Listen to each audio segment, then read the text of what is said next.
আমাদের প্রধানমন্ত্রী আজকে বগুড়াইছে। যদি প্রধানমন্ত্রীকে কেউ একটা লোকমা দেয়, আমার মনে হচ্ছে স্যামসারাও মারা ফেলে দিবি। জোরে কোন কথা ঠিক কিনা?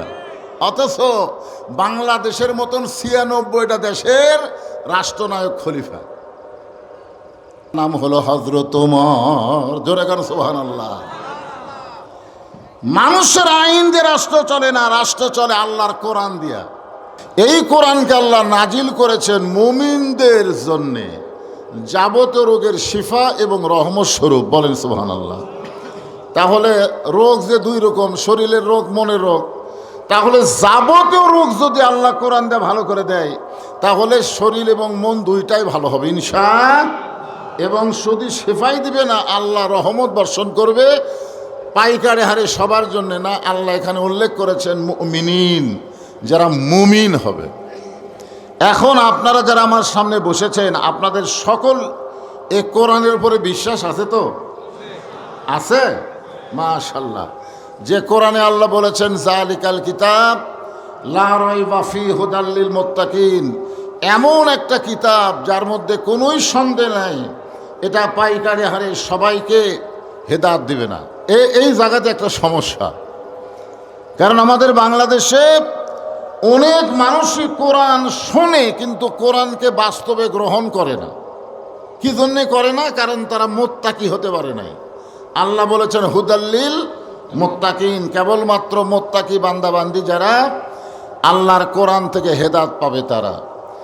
এই মুত্তাকি সম্পর্কে আল্লাহ, আমার সামনে এত রাত্রে যারা বসে আছেন, আমি তো এখানে এশার নামাজেরও ৮ ঘন্টা আগে এসেছি। ঘরের মধ্যে বসে আছি, শুয়ে আছি, তুলা দিচ্ছেন না, ইচ্ছা করে তুলতে তুলতে দেরি করলেন। তো যাই হোক, যারা আমরা এখানে এত রাত পর্যন্ত বসে আছি, একবার অন্তর থেকে বলেন তো, আমরা কি আল্লাহকে ভয় করি? আল্লাহ ছাড়া অন্য কাউকে ভয়? জোরে বলেন।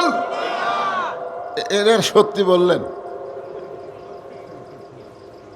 আল্লাহ ছাড়া অন্য কাউকে ভয় করেন না? আমরা বক্তারা কথাবার্তা বলার সময় চিন্তা করে কথা বলি যে না জানি কি হয়, না জানি কি হয়। আজরাইল ধরার আগে পুলিশ ধরার ভয়। ধরা কয়টা? একটা হলো পুলিশ ধরা, একটা হলো আজরাইল ধরা। এই যে বসে আছেন, আল্লাহ যদি পরীক্ষা করে, একটা বিষাক্ত সাপ ওই সাইড থেকে সুসুর সুসুর করে আসতেছে, কেউ বুঝতে পারতেছেন না, মাঝখানে এসে ফোঁস করে ফেনা তুলছে। আপনারা সত্যি করে বলেন তো, আল্লাহর ভয়ে বসে থাকবেন না সাপের ভয়ে দৌড় দিবেন? আল্লাহ তো পরীক্ষা করতে পারে। আল্লাহ কোরআনে বলেছেন লিয়াবলুয়াকুম আইয়ুকুম আহসানু আমালা, তোমাদের সুন্দর আমলের পরীক্ষা হবে। সুন্দর আমলের পরীক্ষা হলো সাপের ভয় না করে আল্লাহর ভয় করা। যদি আল্লাহর ভয় আমরা করি, তাহলে যে আমার ঈমান কি বলবে? সাপ কামড়াতে পারবে না যতক্ষণ আল্লাহ হুকুম না করে। জোরে কোন কথা ঠিক কিনা? আপনারা বলেন তো, সাপ কামড়াবার পারবে যদি আল্লাহ কামড়ানোর হুকুম না দেয়? আগুন হযরত ইব্রাহিম আলাইহিস সালামকে পুড়াতে পারে নাই, আল্লাহ পুড়ানোর হুকুম দেয় নাই। মুসা আলাইহিস সালামের জন্য সাগর ডুবাতে পারে নাই, আল্লাহ সাগরকে রাস্তা বানিয়ে দিছে। আর সেই আল্লাহর ভয় যদি আমাদের কলিজার মধ্যে থাকে, কেউ আমাদের কিছুই করতে পারবে না। অথচ পুরাপুরি ভয় আমরা এখনো আনতে পারতেছি না। পারতেছি? এ না পারার পিছনে কারণ হলো আমরা কোরআনের ওয়াজ শুনি, কিন্তু বাস্তবে আল্লাহর কোরআনকে আমরা গ্রহণ করতে চাই না। আজকে মানুষ সম্পর্কে আমি কিছু কথা বলবো। সূরা ৩ আপনাদের সামনে আলোচনা করার নিয়ত করেছি। আল্লাহ তাআলা এখানে 4টা শপথ করছে, খুব খেয়াল করবেন। ওয়াত্তিন, ওয়াজ্জাইতুন, ওয়াতুরি সিরিন, ওয়াহাজাল বালাদিল আমিন। আল্লাহ তাআলা 4টা শপথ করার পরে বলতেছেন লাকাদ খালাকনাল ইনসানা ফি আহসানি তাকবীম, অবশ্যই মানুষকে আমি সর্বোত্তম আকৃতি দিয়া সৃষ্টি করেছি। বলেন সুবহানাল্লাহ। আপনারা বলেন তো, আল্লাহর যত মাখলুক আছে, সমস্ত মাখলুকের মধ্যে, মাখলুক মানে কি? সৃষ্টি। আর খালেক মানে স্রষ্টা। খালেক মানে কি? স্রষ্টা। মাখলুক মানে সৃষ্টি। আল্লাহর যত সৃষ্টি আছে সমস্ত সৃষ্টির ভিতরে আল্লাহ মানুষকে সবচাইতে সুন্দর করে সৃষ্টি করেছে, বলেন সুবহানাল্লাহ। এর সাথে সাথে আল্লাহ বলেছেন সুম্মা রাদাদনাহু আসফালা সাফিলিন। মারাত্মক কথা। যে মানুষকে আল্লাহ সর্বোত্তম আকৃতি দিয়ে সৃষ্টি করেছে, এই মানুষ আবার কর্মগুণে সবার চাইতে জঘন্য হয়ে যায়। মানুষের চাইতে খারাপ আর কেউ হয় না। তাহলে মানুষই শ্রেষ্ঠ, মানুষই খারাপ, কারণ কি? কারণ মানে শুধু এই কোরআন শুনলে হবে না, বাস্তবে এই কোরআনকে গ্রহণ করা লাগবে। কথাক্ষণ ঠিক কিনা? এই যে আমার প্রধান অতিথি সাহেব তার ভাগনা চেয়ারম্যানও দাঁড়াবে ঘোষণা করার পর থেকেই তার ভিতরে একটা কিন্তু রাগ রাগ ভাব। কথা শুনলেই বোঝা যায়। জোরে কোন কথা ঠিক কিনা? কবে হবে নির্বাচন আর এখন থেকেই লাভালাভি। না, শোনেন, কথাটা শোনেন। কি জন্য এগুলোর জন্যই তো দুনিয়া। দোয়া করেন রব্বানা আতিনা ফিদ দুনিয়া হাসানা ওয়া ফিল আখিরাতি হাসানা। দোয়া করার সময় আগে দুনিয়ার সৌন্দর্য, দুনিয়া যদি ভালো না হয় তার আখিরাত কোনোদিনও ভালো হবে না। বুঝছেন আপনারা? দুনিয়াতে শয়তানের আইন মানবেন আর মরার সময় মুসলমান হয়ে মরবেন। আর কি মানতেছেন? আর কি আইন মানবেন শয়তানের আর মুসলমান হয়ে কবরত যাবেন, এটা কখনোই সম্ভব না।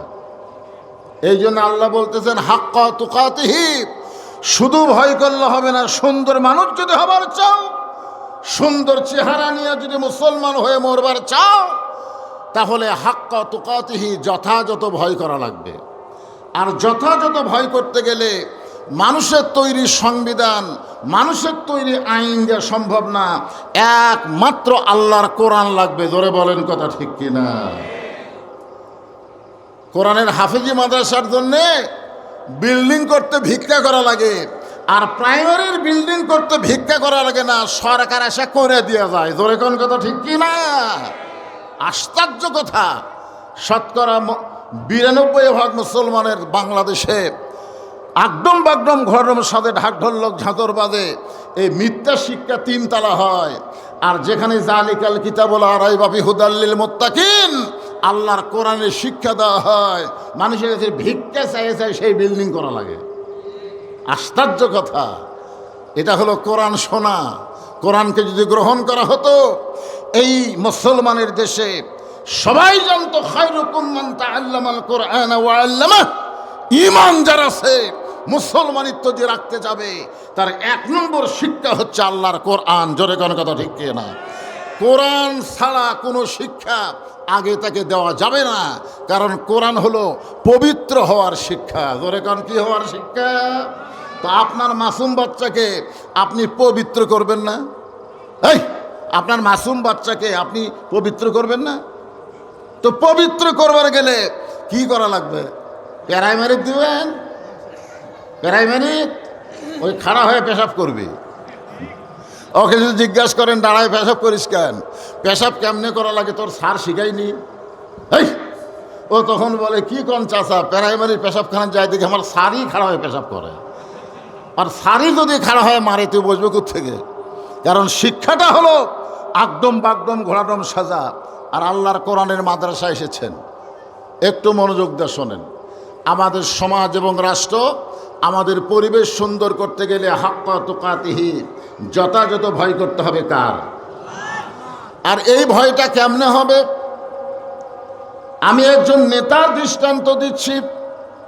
বাংলাদেশের মতন 96টা রাষ্ট্রের খলিফা হযরত ওমর, কারেন্ট গেল না আলো, বর্তমান সরকার হলো বিসমিল্লাহ সরকার। জোরে কোন কথা ঠিক কিনা? বিসমিল্লাহ ছাড়া কোনো কাজই করা যাবে না। আপনারা হালাল আর হারাম বুঝবেন কি দিয়ে? যেই কাজের শুরুতে বিসমিল্লাহ, শেষে আলহামদুলিল্লাহ, ওই কাজে হালাল কাজ। আপনারা জীবনে কোনোদিন কোনো মানুষকে বিসমিল্লাহ করে খাওয়া দেখছেন? হ্যাঁ, আমি একজন সেখানে ধরাচ্ছে ম্যাচ এরকম ঠোকা মারবে, আমি যাই খালি বলছি বাবা বিসমিল্লাহ করে ঠোকা মারো। আমাকে কয় হুজুর আপনি আলেম না জালেম? তা আমি গেলাম কেন? বলে বিসমিল্লাহ বলে আগুন ধরান জায়েজ নাই। তো যদি বিসমিল্লাহ করে ধরানি জায়েজ নেই সেটা খাস কেমনে? তো এই মাইকালা ভাইদেরকে বলতেছি যেটাতে হাত দিবে বিসমিল্লাহ করে দিবে, বুঝলে? তো বলতেছিলাম হাক্কা তোকাতিহি, বাংলাদেশের মতন ৯৬টা দেশ একত্র করলে যত বড় হয় তত বড় এরিয়ার একজন রাষ্ট্রনায়ক খলিফা, নাম হলো হযরত ওমর। জোরে কান সুবহানাল্লাহ। মানুষের আইন দিয়ে রাষ্ট্র চলে না, রাষ্ট্র চলে আল্লাহর কোরআন দিয়া। মসজিদের মেম্বরে দাঁড়ায় যখন খুতবা দিচ্ছেন, খুতবা দেওয়া মানে ভাষণ দেওয়া, আমি যেই রকম বসে বসে ওয়াজ করতেছি, উনি দাঁড়িয়ে দাঁড়িয়ে যখন ওয়াজ করতেছেন, খুতবা দিচ্ছেন, এমন সময় মাঝখান থেকে একজন সাহাবী দাঁড়িয়ে বলতেছে, ইয়া আমিরুল মুমিনিন, আপনার খুতবা শুনবো না, আপনার খুতবা আমরা শুনবো না। ওমর ফারুক বললেন, আমার অপরাধ কি? আমার খুতবা শুনবা না, আমার অপরাধ কি? বলে আপনার অপরাধ হলো আমাদেরকে খাটো পাঞ্জাবি দিয়ে আপনি লম্বা জুব্বা পরে খুতবা দিচ্ছেন। আমাদেরকে খাটো দিবেন আর আপনি লম্বা পরবেন।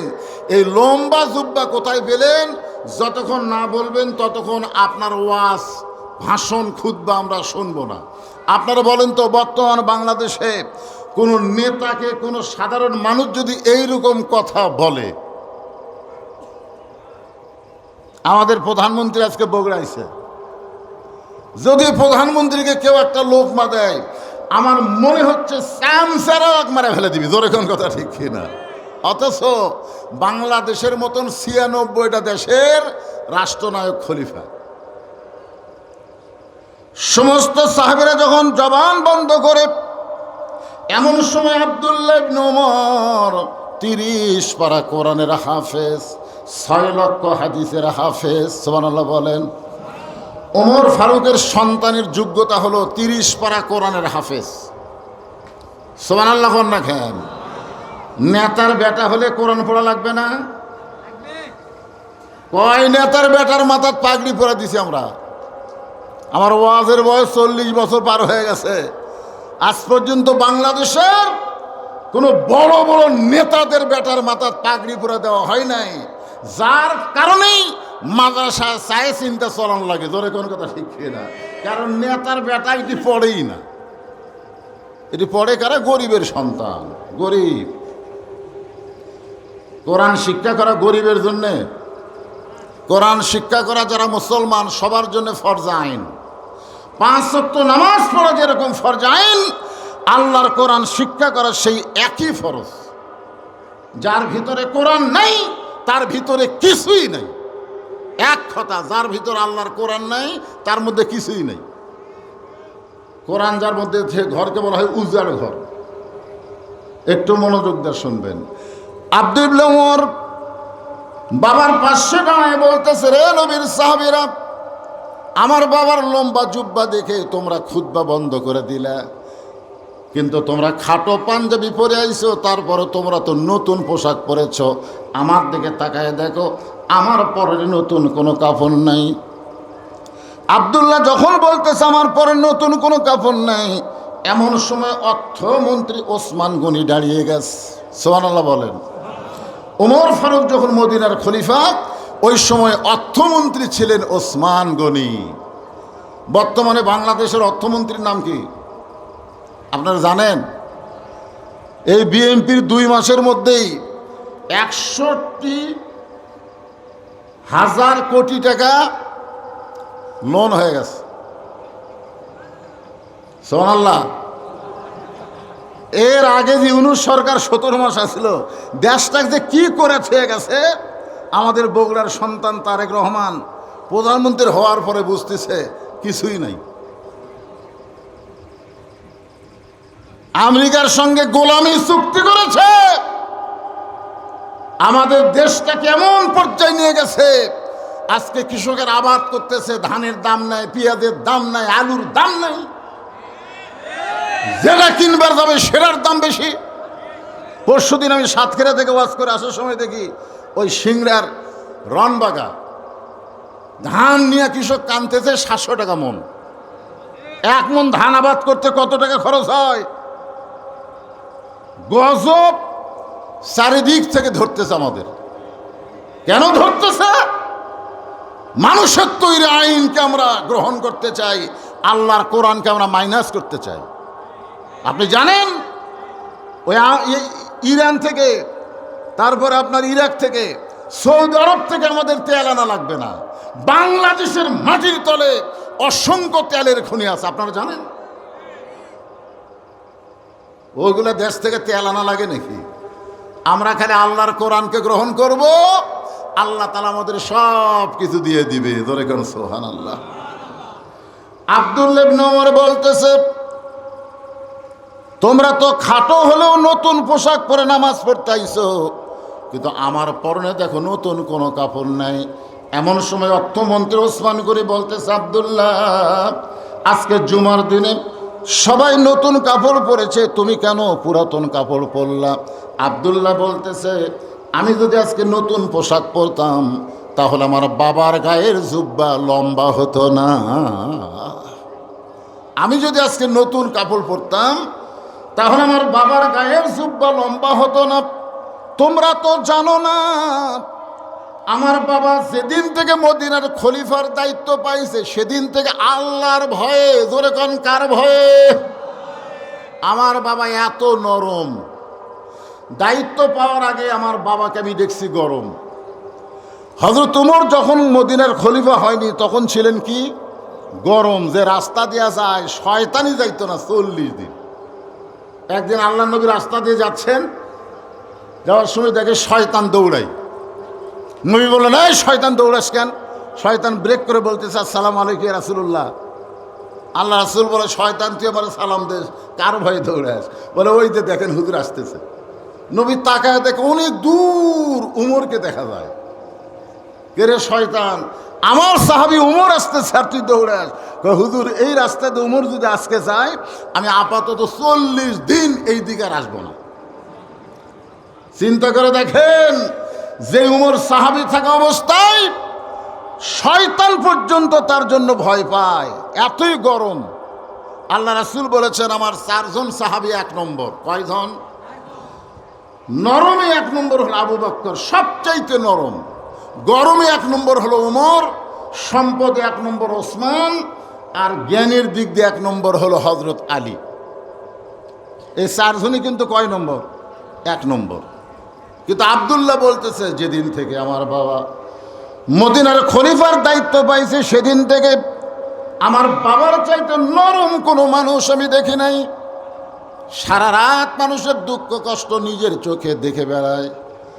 হযরত ওমর মানুষের দুঃখ কষ্ট নিজের চোখে দেখতে দেখতে এমন পর্যায়ে পৌঁছে যায়, দেখতেছে তাঁবুর মধ্যে, তাঁবু টাঙ্গায় বাহিরে একটা পুরুষ মানুষ খালি উদাস মন নিয়ে ঘুরতেছে। একবার উত্তরে যায়, একবার দক্ষিণে যায়। ওমর ফারুক চিন্তা করলেন, এই গভীর রাত্রে পুরুষ মানুষ অস্থির হয়ে ঘুরতেছে, একটা পুরুষ মানুষ একদম মাঝখানে রাস্তাকে আপনারা ফাঁকা রাখছেন? হ্যাঁ, হায় রে হায়, এত রাত্রেও রাস্তা থোয়া লাগবে? বগুড়া প্রধানমন্ত্রী আজকে আসার কারণে সব রাস্তা বন্ধ, কোন রাস্তায় চলাচল চলবে না, রিক্সাটা কি চলবে না। তো একটা প্রধানমন্ত্রী আসতেছে বগুড়ায়, তার জন্য সব রাস্তা যদি বন্ধ করে দেওয়া হয়, আর অসংখ্য রহমতের ফেরেশতা আপনাকে দেখ পাচ্ছে, তারপরেও রাস্তা চালু থোয়া লাগবে? একটা মোটরসাইকেল ঝট করে ওই এত জোরে গেল, ফট করে একটা বাচ্চা যদি তলে পড়ে। কোরআনের ইজ্জতে, কোরআনের ইজ্জতে বক্তার চেহারার দিকে তাকায় কথাগুলো মনোযোগ দিয়ে শোনা লাগবে, অন্য এদিক সেদিক দিলে হবে না ভাই। কারণ আমি যে আলোচনা করব, লাকাদ খালাকনাল ইনসানা ফি আহসানি তাকওয়িম, মানুষকে আল্লাহ এত সুন্দর করে কেন সৃষ্টি করলেন? কি জন্যে? এই দুনিয়াদারি করার জন্যে, যে দুনিয়াতে যাও, দুনিয়াটা মস্ত বড়, খাওয়া দাওয়ার ফুর্তি মারো, তাই নাকি? আল্লাহ কোরআনে বলেছেন, আমা খালাকতুল জিন্না ওয়াল ইনসা ইল্লা লিয়াবুদুন, জিন এবং মানুষকে কেবলমাত্র একমাত্র ইবাদতের জন্যই সৃষ্টি করা হয়েছে। বলেন সুবহানাল্লাহ। এই ইবাদত মানে খালি 5 ওয়াক্ত নামাজ রোজা না, এই ইবাদত হলো বিসমিল্লাহ বলে শুরু করা, আলহামদুলিল্লাহ বলে শেষ করা। যত কাজ সবই ইবাদত। জোরে করেন সুবহানাল্লাহ। যে কাজের পূর্বে বিসমিল্লাহ, শেষে আলহামদুলিল্লাহ, আপনি যত কাজ করবেন সবই আল্লাহর ইবাদত। আপনার বউ মারার সময় বিসমিল্লাহ কয়ে মারবার শুরু করতে পারবেন? এই কথা কন না কেন? বউ মারার সময় বিসমিল্লাহ কয়ে মারতে পারবেন? যদি মারবার না পারেন তাহলে বুঝবেন ওটা ইবাদত না। আপনি কোনো কিছু চুরি করার সময় বিসমিল্লাহ কয়ে চুরি করে পারবেন? কথা কন না কেন? পারবেন? তো তাহলে বুঝবেন ওইটা ইবাদত না। আপনার বিবেক বলে দেবে কোনটাই বিসমিল্লাহ, এটা আপনার বিবেকে বলে দেবে। এগুলো সবই ইবাদত। ধান আবাদ করেন, আলু আবাদ করেন, যা করেন, যদি আল্লাহর নামে শুরু করেন, শেষে যদি আলহামদুলিল্লাহ বলেন, সব ইবাদতের মধ্যে পড়ে যাবে। বলেন সুবহানাল্লাহ। তাবু টাঙ্গানো, বাহিরে একটা পুরুষ মানুষ অস্থির হয়ে ঘুরতেছে। আল্লাহ রাসূল বলেছেন, কাউকে যদি শান্তি দিবার চাও, সবচাইতে বড় দোয়া, এই পৃথিবীর সবচাইতে বড় দোয়া হচ্ছে আসসালামু আলাইকুম ওয়া রাহমাতুল্লাহ।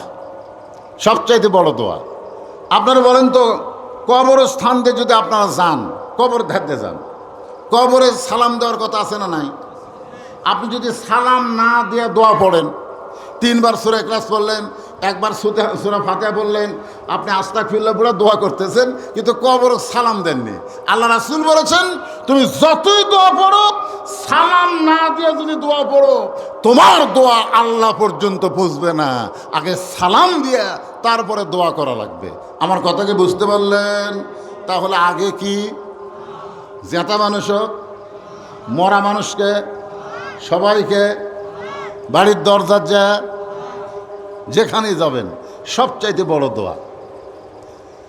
আপনি কারো বাড়ির দরজার যাবেন, আসসালামু আলাইকুম ইয়া আহলাল বাইত। কবরের ধারতে যাবেন, আসসালামু আলাইকুম ইয়া আহলাল কবর। জীবিত মানুষকে আসসালামু আলাইকুম, সবচাইতে বড় দোয়া। ওমর ফারুক আসতেন, লোকটার সামনে গিয়ে সালাম দিলেন, আসসালামু আলাইকুম ইয়া আব্দুল্লাহ। লোকটা সালামের উত্তর দেয় না। হযরত ওমর আবার সালাম দিলেন, আসসালামু আলাইকুম ইয়া আখি। লোকটা সালামের উত্তর দেয় না। কয়বার হলো? যে ওমর রাস্তাতে গেলে শয়তান যায় না 40 দিন, সেই ওমর অর্ধজাহানের খলিফা 2বার একটা লোকের সালাম দিল রাতের বেলা, কিন্তু উত্তর দেয় না। ওমর ফারুক চিন্তা করতেছে, লোকটা হয়তো কানে কম শোনে, লোকটা হয়তো কানে কম শোনে। এই জন্য হাতের কাছে একটা আলো ছিল, ইশারা করে বলতেছে আসসালামু, কেবল কইছে আসসালামু আলাইকুম, কবারই পারি নাই। লোকটা, এই মিয়া, খালি বারবার সালাম দাও মিয়া, তুমি সালামের অর্থ বোঝো? ওই লোকটা হযরত ওমরকে বলতেছে, এই মিয়া, খালি বারবার সালাম দাও মিয়া, তুমি সালামের অর্থ বোঝো? আপনারা বলেন তো, হযরত ওমর সালামের অর্থ বোঝে? কি মনে হয় যে ওমরের কথার সাথে আল্লাহর কথা মিলে এই কোরআনে আল্লাহ 23টা আয়াত নাজিল করেছে? বলেন সুবহানাল্লাহ। হ্যাঁ, একই বিষয়ে নবী বলেছে, উমর বলেছে। আল্লাহ নবীর কথা গ্রহণ না করে উমরের কথা গ্রহণ করছে। এই কারণে আল্লাহ নবী বলতেন, আমার পরে কেউ যদি নবী হতো, লাউ কানা ওমর, আল্লাহ ওমরকে নবী বানায় দিত। কিন্তু নবী হয়েছে বলে আল্লাহ ওমরকে নবী বানায় নাই। তবে আল্লাহ নবী বলেছেন, নবী হওয়ার সব যোগ্যতা আল্লাহ ওমরকে দান করেছে।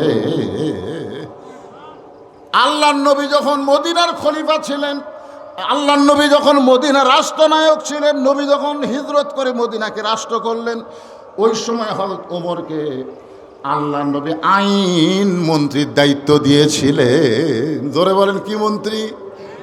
তাহলে উমর ফারুক নবী যখন মদিনার রাষ্ট্রপতি ছিলেন, তখন উমর ছিল আইন মন্ত্রী। সেই হযরত ওমর মূর্খ না জ্ঞানী? লোকটা কি বলছে, এই মিয়া, সালামের অর্থ বোঝো মিয়া? ওমর ফারুক লোকটার সামনে গিয়ে বলতেছেন, ভাই, আমার মতন মূর্খ এই দুনিয়াতে কেউ নাই, আমি তোমার কাছে সালামের অর্থটা একটু বুঝবার চাই। লোকটা বলে, পাগল, আল্লাহ আমাদেরকে এমন একজন খলিফা ওমর দিয়েছেন। ওই লোকটা ওমরকে বলতেছে, মূর্খ, আল্লাহ আমাদেরকে এমন একজন খলিফা ওমর দিয়েছেন, যেই ওমর আল্লাহর কোরআন দিয়ে রাষ্ট্র চালায়। এখন মদিনার মানুষের কাছে দিনও যা রাতও তাই। সুবহানাল্লাহ। ওই লোকটা কার কাছে বলতেছে? উমরের কাছে বলতেছে, এই পাগল, তুমি জানো আমাদের একজন খলিফা হযরত ওমর আল্লাহর কোরআন দিয়ে রাষ্ট্র চালায়। এখন মদিনায় দিনও যা রাতও তাই। তাহলে আল্লাহর কোরআন দিয়ে যখন রাষ্ট্র চলবে, তখন দিন রাতের পার্থক্য থাকবে না, হয়তো আলো অন্ধকার থাকবে, কিন্তু কি নিরাপত্তা। ওয়াজ শেষ করে কোন রাস্তা দিয়ে বগুড়া যাব? একজন বলতেছে, হুজুর এই কাঠখড় এই দিক দিয়ে, এই দিক দিয়ে যান, কিন্তু দুই এক জায়গাতে একটু। তা আমি বললাম, কি ভাই রাস্তা ভাঙ্গা? না, রাস্তা ভাঙ্গা নয় হুজুর, একটু।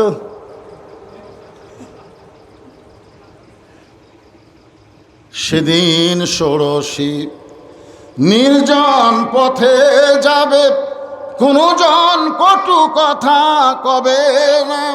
পথে আর প্রান্তরে সম্পদের মোহে পড়ে খুন আর রাহাজানি হবে না। সবাই বলেন, যদি মেনে চলি কোরআন আর রাসূলের বিধান, সকলেই শান্তিতে থাকবে। বাংলার আকাশে কলেমার পতাকা যেদিন দুলবে। ওমর ফারুক বলতে, ভাইজান কি বলবেন? লোকটা বলে, তাহলে শোন রে পাগল, আমার বাড়ি হলো অমুক এলাকায়, আমার গর্ভবতী বউকে নিয়ে আমি অমুক এলাকায় যাচ্ছিলাম, কিন্তু এই মাঝ রাস্তায় এসে আমার বউয়ের প্রসব ব্যথা বেড়ে গেছে। এই তাঁবু টাঙ্গাইয়া তাঁবুর মধ্যে আমার বউটারে রাইখা আমি একজন পুরুষ মানুষ স্বামী হয়ে কি করব? আমার বউটার কোনো কাজই আমি করতে পারতেছি না। ও প্রসব ব্যথায় তাঁবুর মধ্যে কান্নাকাটি করতেছে, আর বাহিরে আমি অস্থির হয়ে ঘুরতেছি, আর তুমি মিয়া খালি আমারে সালাম দাও। আমার বউটা প্রসব ব্যথায় তাঁবুর মধ্যে কাঁদতেছে, আর আমি বাহির অস্থির হয়ে ঘুরতেছি, আমি একজন পুরুষ মানুষ কি করব? আর তুমি খালি সমানে সালাম মারতেছ। সালামের অর্থ বুঝো? তুমি দোয়া করতেছ আল্লাহ রহমত বসিত হোক, আমার মধ্যে আগুন জ্বলতেছে, আর তুমি রহমতের দোয়া করতেছ। ওমর ফারুক লোকটাকে এক টানে বুকের মধ্যে নিয়ে কপালে একটা চুমা খেলেন। জোরে কান সুবহানাল্লাহ। চুমাতে বলতেছেন, ভাইজান আপনার কোনো টেনশন নাই, আমার বাড়িতে ভালো একটা ধাত্রী আছে, আমার বাড়িতে ভালো একটা ধাত্রী আছে, আমি খালি যাব, ওই ধাত্রীকে নিয়ে আবার চলে আসব, তোমার বইয়ের প্রসব ব্যথা লাঘব হয়ে যাবে। এই বলে হযরত ওমর মারছে দৌড়। এক দৌড়ে বাড়ির দরজা দিয়ে ডাক দিলেন, আব্দুল্লাহর মা। যেই ডাক দিছে আব্দুল্লাহর মা, সঙ্গে সঙ্গে ঘরের দরজা খুলে গেছে। জোরে কোন সুবহানাল্লাহ। ওমর ফারুক কয়, কে গো? আমি না হয় মদিনার খলিফার দায়িত্ব পায়া আমি রাতের ঘুমকে হারাম করে দিয়ে আল্লাহর ভয়ে মানুষের দুঃখ কষ্ট নিজের চোখে দেখতেছি, কিন্তু তোমাকে ডাক দেওয়া মাত্র তুমি দরজা খুললে, তুমি কি ঘুমাও না? বউ বলতেছে, স্বামী আপনি যেদিন থেকে রাতের অন্ধকারে চোরের মতন একা একা মানুষের দুঃখ কষ্ট দেখেন, আমি সেদিন থেকে না ঘুমায়া এই দরজায় দাঁড়ায়া দাঁড়ায়া আপনার নিরাপত্তার জন্য দোয়া করি। জোরে কোন সুবহানাল্লাহ।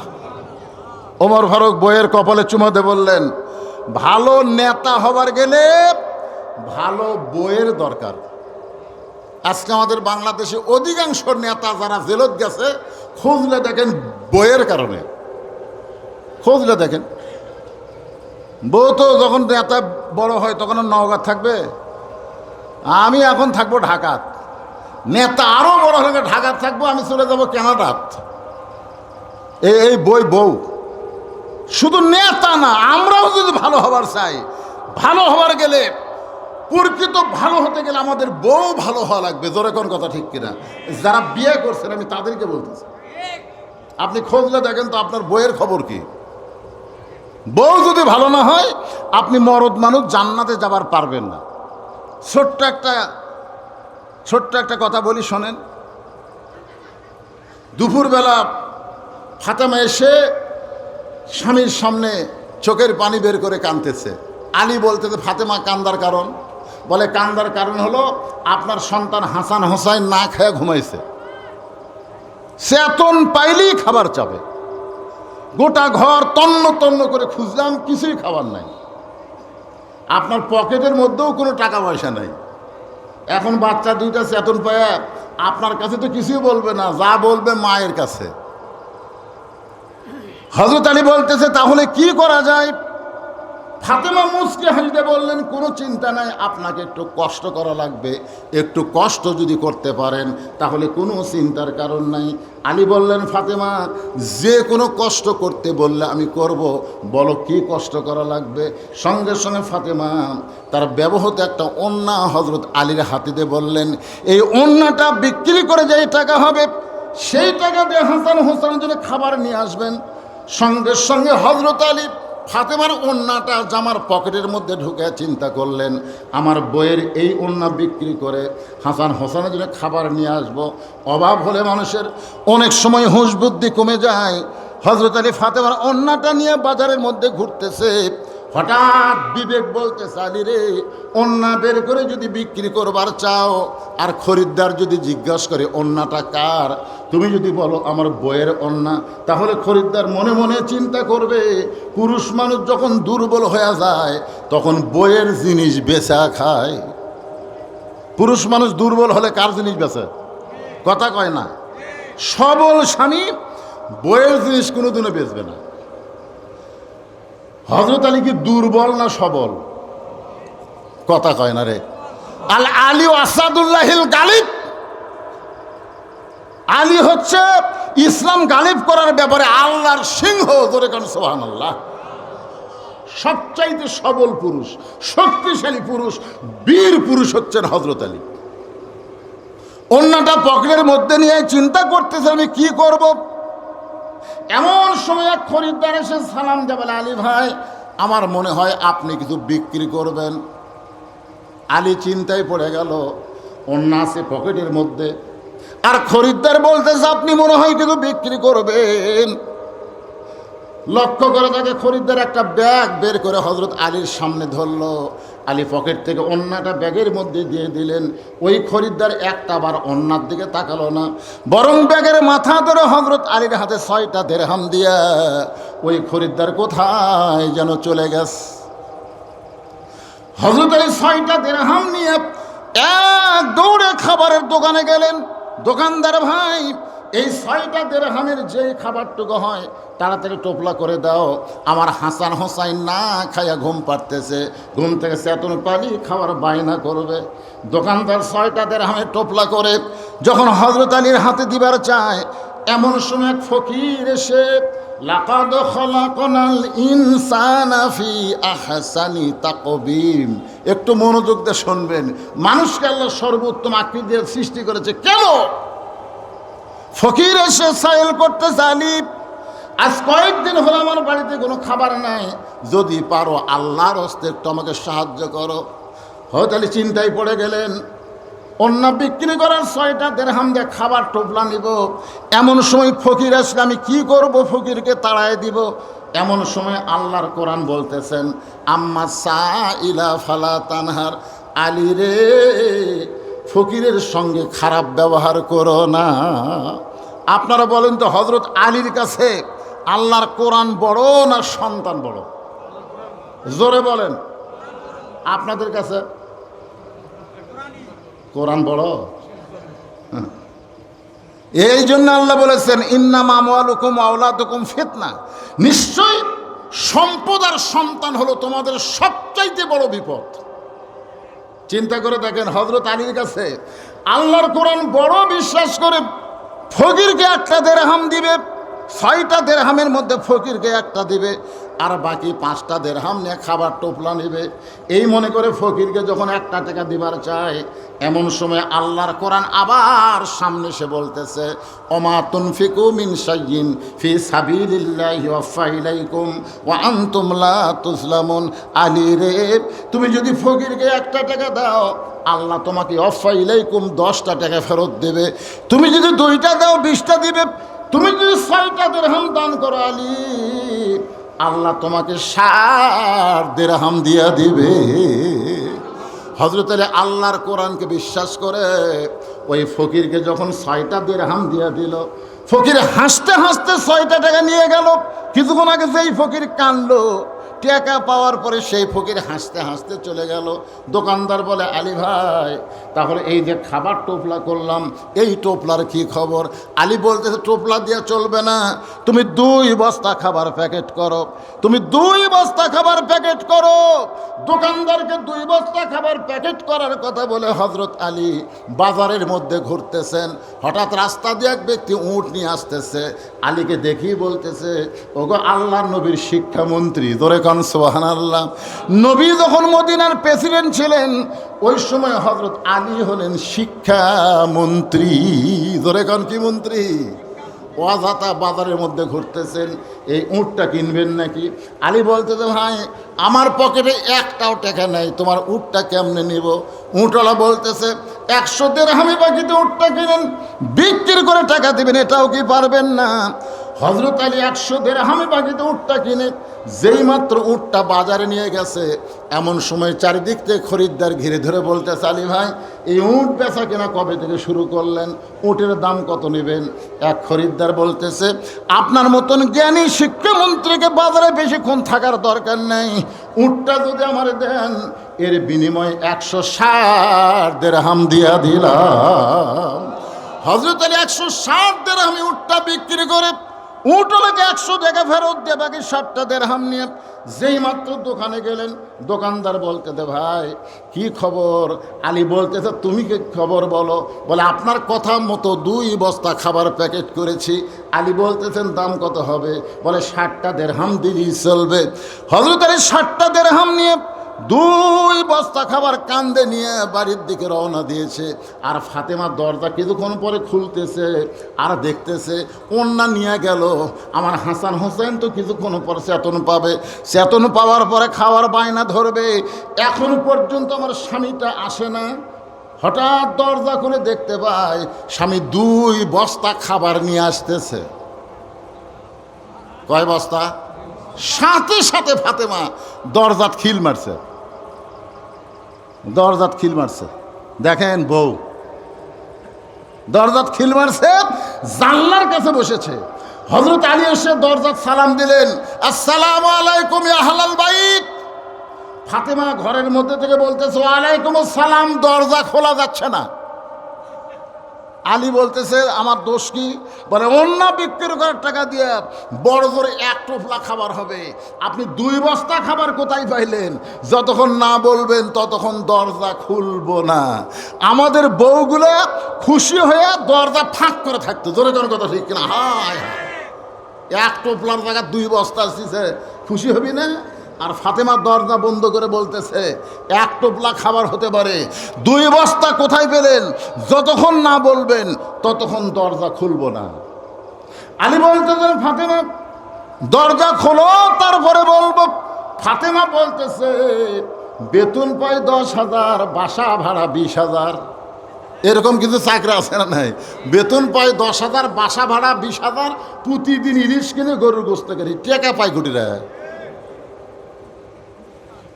আমাদের বাংলাদেশের মতন দুর্নীতির দেশ পৃথিবীর অন্য কোথাও নাই। এত দুর্নীতি, যে জায়গায় যাবেন সে জায়গায় দুর্নীতি, চাঁদাবাজি খালি। যে কোনো কাজ করতে যাবেন, এই বেটা, এই তোর আবার খবর কি?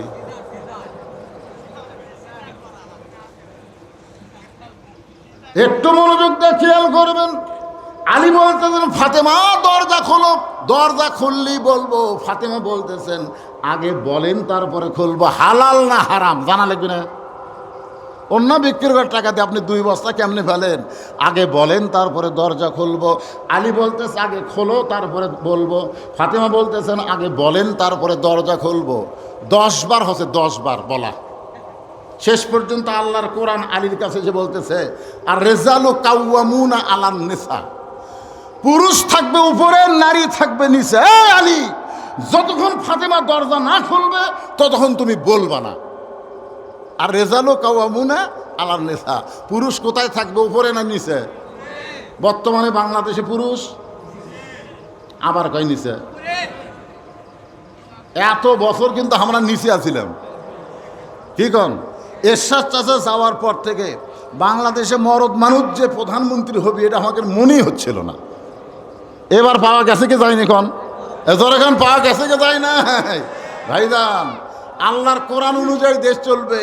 আর রেজালু কাওয়ামুন আলান নিসা, পুরুষ থাকবে উপরে, নারী থাকবে নিচে। আলী মনে মনে চিন্তা করে, ফাতেমা যদি দরজা না খোলে আমি বস্তার খবর বলবো না। কিন্তু অনেকক্ষণ বস্তা কান্দে নিয়ে বিরক্ত লাগছে, এই কারণে হযরত আলী আল্লাহ নবীর দরবারে রওনা দিয়েছে। যেই মাত্র হযরত আলী নবীর দরবারে, এমন সময় নবী বসেছিলেন, বসা নবী দাঁড়িয়ে গেলেন। বসা নবী দাঁড়িয়ে গেলেন, খুব জোর কদমে এসে আলীর কপালে একটা চুমা দিয়া আলীর কাঁধ থেকে 2টা বস্তা নামায় নিলেন। জোরে খান সুবহানাল্লাহ। আল্লাহ নবী হযরত আলীর কপালে চুমা দিয়া 2 কাঁধ থেকে 2টা বস্তা নামায় নিলেন। রাসূল তাকায় দেখে আলী মুখ গোমরা করে আছে।